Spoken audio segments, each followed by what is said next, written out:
is our host, Tian Wei. Hello and welcome to World Insight. I'm Tian Wei.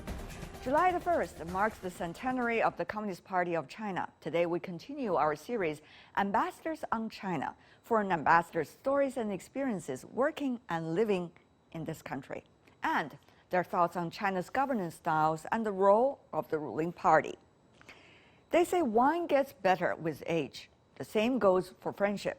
China and Russia have cherished an important friendship today.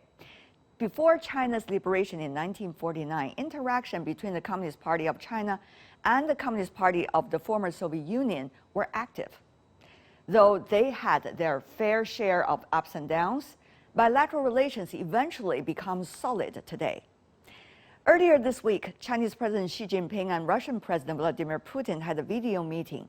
They agreed to extend the Treaty of Good-Neighborliness and Friendly Cooperation, which has long served as a vehicle for deepening bilateral trust and aligning fundamental Sino-Russian interests on peace and development.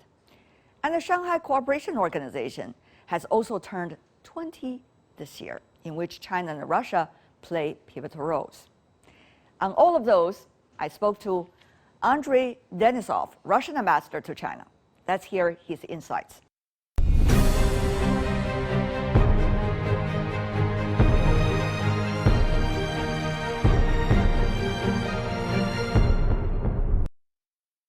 Tell me more about this garden. Oh, it's a historic garden, Yeah. and it has a long history, not less than 300 years, even more.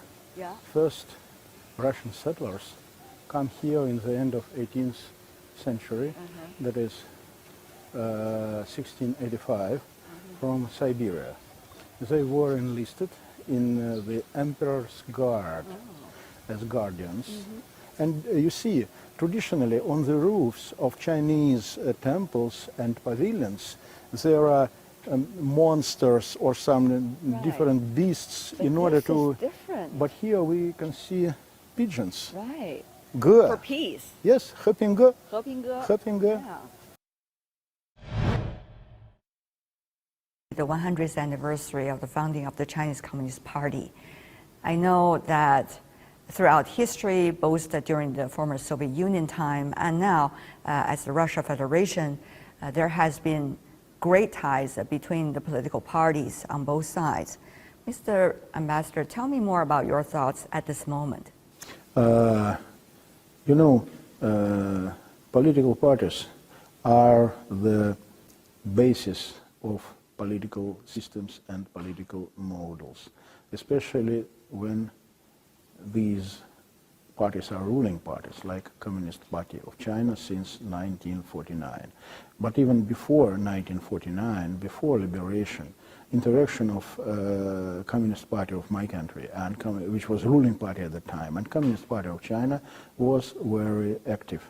We both stand at the cradle of Communist Party of China in early 20s. Quite a number of the founders of Chinese Communist Party visited Moscow at the time, which was center of world communism ideas spreading. Number of people from my country visited China at the time. We had good cooperation later with the Communist Party of China.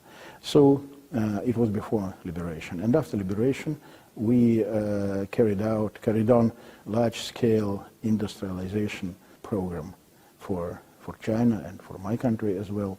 Then there were different periods in our history, ups and downs, which is quite natural. We are two big countries. Both of us have our own interests. So that's why finally, it was kind of, as Chinese people say, 因祸得福, or blessing in disguise. And now we enjoy very good relations, which are based on mutual respect, mutual interest, and coincidence of the vision of modern world as a whole. What's your reading, Mr. Ambassador, given your profound knowledge of China and also the Chinese Communist Party, the process and the road the CPC has taken? What do you consider, as an observer, their characteristics?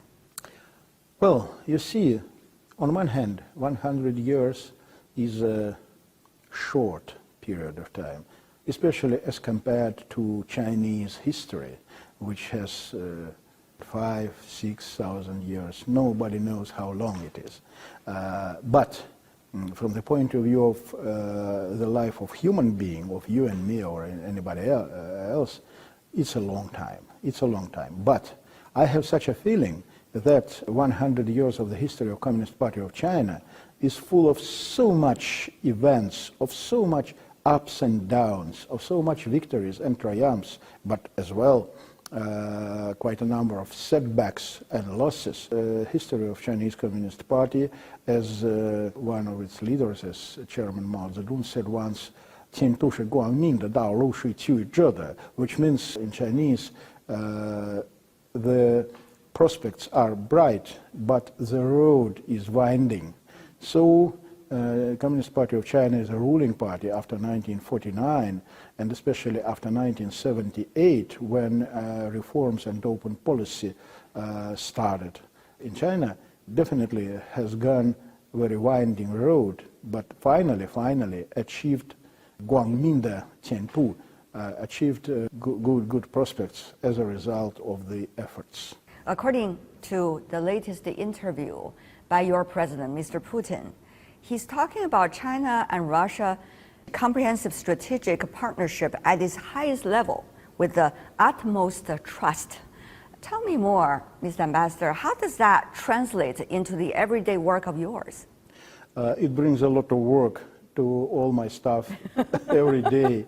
I always Pleasant say, work, yes, I hope. Yes. Because if there is no such a high level of bilateral relations, then we wouldn't have so much work to be done every day.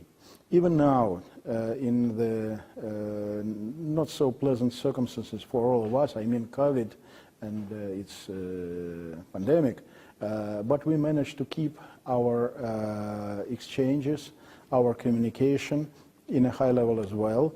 For example, our mutual trade turnover last year was not less than in 2019. We managed to keep it. Of course, there are no visits, no big delegations coming here and there, but we know now how to use distant telephone calls and video conferences, and we try to use that new device very actively. I know you travel back home even several times during this very challenging time of COVID-19. I'm sure there's a lot need to be report back and bring the new spirit with you to your China schedule. Mm-hmm. You know, unfortunately, it's not so easy to get out and even more hard to get in. So that's why since January this year, I've done 3 times vaccination. So that's why I'm completely safe. It is Goyao, that is Sinopharm vaccine, which is one of the most effective and safe in the world. And it helped me to go to my country in the end of March for a couple of weeks on business, but just for kind of relaxation for the first time in a year and a half. And of course, what I felt that there is big interest of all my colleagues in Moscow. When should we come back to normal exchange with our Chinese friends and partners? I see. Talking about the partnership, recently we have seen some interesting development internationally, which makes the China-Russia relations even more under spotlight. The Chinese Ministry of Defense, their spokesperson has been once again reiterated this comprehensive strategic partnership between China and Russia. And this is out of the circumstances of latest news. Mr. Ambassador, your thoughts? Well, you know, the world is turbulent now. It is true. It's a period of big changes. In these circumstances, what we need, first of all, is accountability, predictability, stability. These are 3 key notions we feel short of right now. And it seems to me, that's my perception, that both China and Russia and 2 of us together try to do our best in order to promote stability, predictability, and accountability. We don't have any aggressive plans towards any country in the world. Our cooperation is not against anybody. It's for our mutual interests and for the safety and stability of the region and the whole world in global scale. So we try to be positive for both regional and international agenda. Minister of Defense of China, who participated in a global conference in Moscow recently, a couple of days ago, in his intervention, he expressed a notion very strongly and openly. China doesn't pose any threat to anybody, but if any threat, any menace come from outside, China has to riposte and can do it in a very effective way. The same with my country. Two of us, either in the United Nations or in any other international fora and institutions, are positive players. We try to promote, to facilitate peaceful coexistence, cooperation, and security for everybody. I remember, Mr. Ambassador, China's Foreign Minister, State Councilor Wang Yi meeting with your Foreign Minister the end of last year. They were talking about the bilateral relations, and State Councilor Wang Yi suggested that when the world is getting ever more chaotic and unpredictable, it is very important that China-Russia has their relations stable as possible. So because that will be a stabilizing factor for the world. Do you agree with him? Is that the right time that we really focus on that? It is true. Absolutely. Absolutely. We are two big countries. We don't have alliance.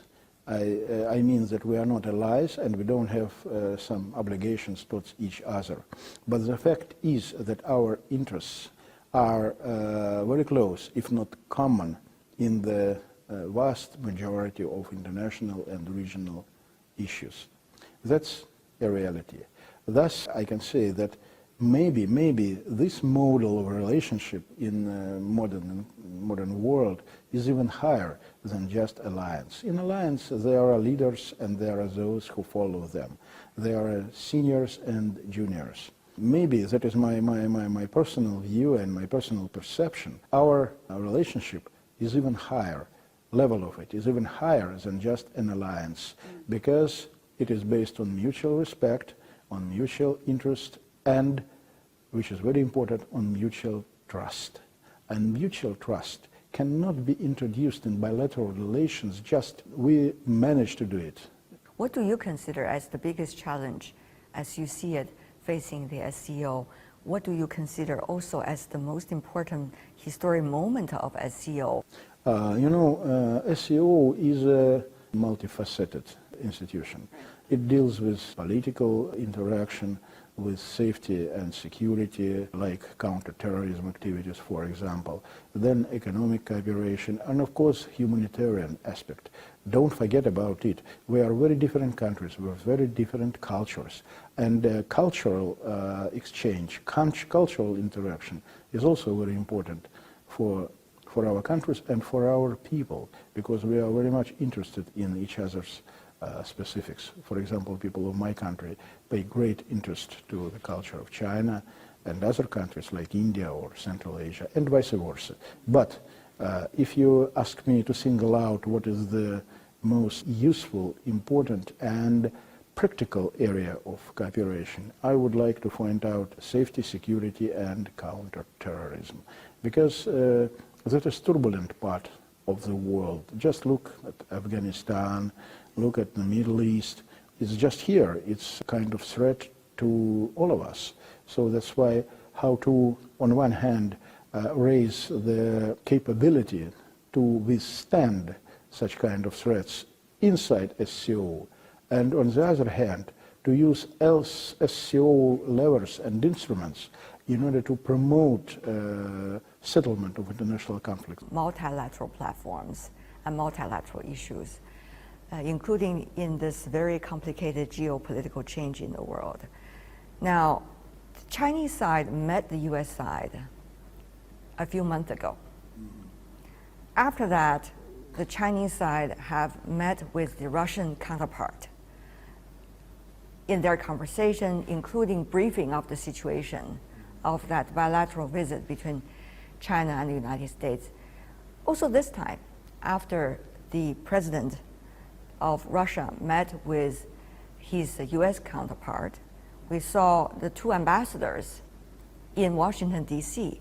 from China and Russia meeting one another and briefing each other about the latest. How do you see this kinds of actions? As far as the United States is concerned, unfortunately, due to some kind of very special political vision of American ruling circles, American political class is very hostile both to your country, to China, and to my country as well. Due to different reasons, both your country and my country face very negative attitude from not only the United States of America, but Western countries as a whole, because they try to form kind of a collective platform of so-called democracies withstanding autocracies, which is completely dishonest. It's better to communicate, to keep contacts, than just to keep silence and mastermind some hostile actions. So from that point of view, both your country and my country try to do the best in order to maintain communication channels with each other.